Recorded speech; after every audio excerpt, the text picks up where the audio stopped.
regards to your account, right? When did you started? When did you started this? Okay, so I call my project TTCM lah for Yeah. short. So because 2019, I was already telling myself that 2020 I'm gonna make a lot of huge changes with my life, with my mental health and my well-being. So like I actually plan to start a 2020 project in 2019 lah. So I was kind of like preparing for it. So what I did was I started my account itself. I posted my first post on January 1st, 2020. And because it's my 365-day project, so I post a post every single day. So yeah, essentially I started from January 1st all the way until now. Today now is May already. Yeah. Yeah. So within 5 months, you grew your account like by 1,000 follower. What was your technique or like the method, man? It was not easy.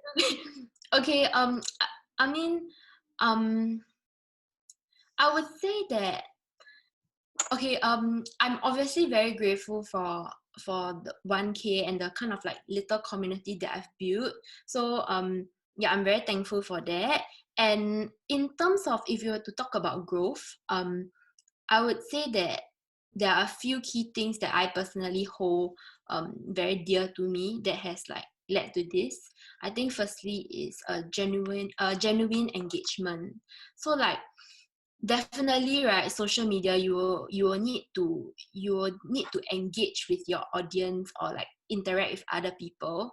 But you'll notice that different people do it differently. For me, like I always prefer to be as genuine as possible. So even when um leaving comments or like liking other people's posts, you kind of like do it with the intention rather than just be like, oh, I want to like and comment Yeah, comment. yeah, yeah. Yeah, so like when you think that way, right, you kind of like it shifts your mind a little bit because you really start to appreciate um yeah, and like be more genuine. So like that's one thing that I try to do lah.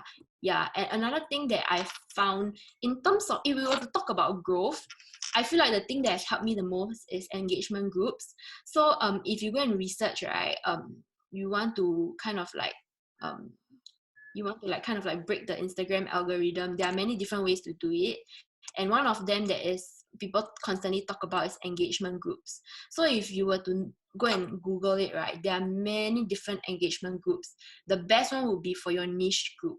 So like let's say you are a blogger, travel blogger, so you need to find groups that are about travel blogging because it kind of like helps you to target the Instagram algorithm that way. Yeah, and then because similar people will be attracted to your post. So that was kind of like what I found. But unfortunately, right, for mental health and self-love, there aren't really that many engagement groups lah. So but there are many general groups meaning like groups that talk about anything and everything. So there are all different kinds of methods. There are groups that are just for likes, there are groups that are just for comments, there are groups for likes and comments and stuff like that. So personally at the start I just joined a general group to kind of like get it going, get it started. But after that I realized that it wasn't really working out for me, so I stopped. But now I found like an engagement group for mental well-being.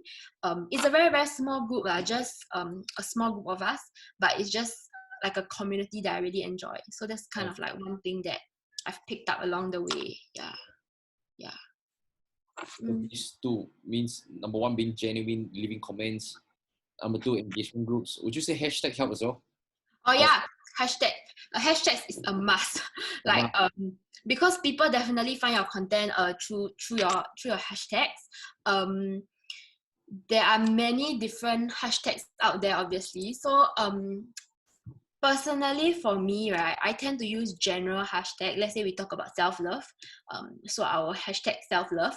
But of course everyone knows that self-love is so huge, and yeah, so many people would tag hashtag self-love, so you can like go into more specific details. So I think one hashtag that I really like is a hashtag called radical self-love. So that one is more targeted.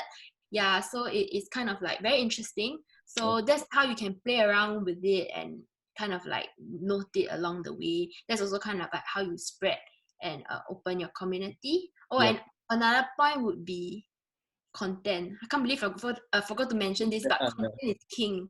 Content is number one, because I really believe that you want to be putting good content out there. So every single time I try to post something, I always like kind of like post it with like good intentions.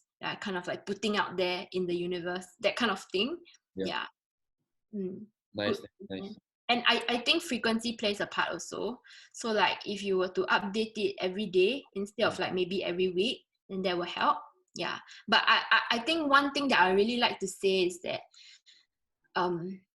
as long as you are true to who you are, as long as you produce content that you think is worthy, don't worry, the numbers will come. And just be genuine about it. Then people can feel that. So yeah.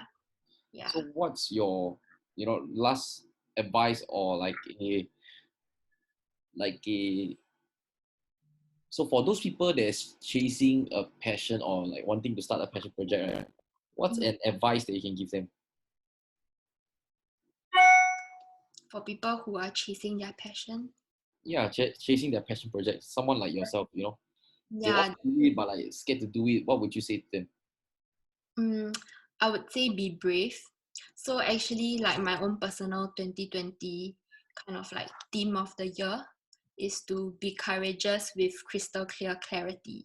So what this means is that I tell myself to always be brave, but to be brave with as much clarity and wisdom as possible. So this is my theme of the year. So every year I have a theme, to like focus on for the whole year. So like this year I really, really want to focus on being brave. And so like when I set this theme of the year, during the year, it's for me to kind of find opportunities to be brave and to be like as clear as possible with myself. Yeah, so that's kind of like how I face. Yeah, I really like that you have a theme for your entire year. I didn't thought of that. I only had like priorities. Like for mine this year was self-love and strategy. Yeah, but like then that's a decent form of theme. So like when you set a theme of the year, right? Like what I do is that I have a theme of the year, and every month I have certain goals I want to achieve to like kind of like fulfill the theme, or to like continue to like lead me to where I am. So like every month I will challenge myself with like mini challenges. So like for instance, last month I did like a 1 week of like focused journaling challenge. So it's like every day like 1 week I ask myself like serious questions like what am I good at, or like how can I help other people, that kind of thing. So this month, or like currently this week, right, this challenge that I have is to read every day. So it's just something simple like that. But when you challenge yourself, right, your mind is geared up to think a different way. So it helps you be productive and be accountable to yourself. Nice. I think they will definitely gain a lot of value from this sharing. Once again, thank you for your time. Yeah, no problem.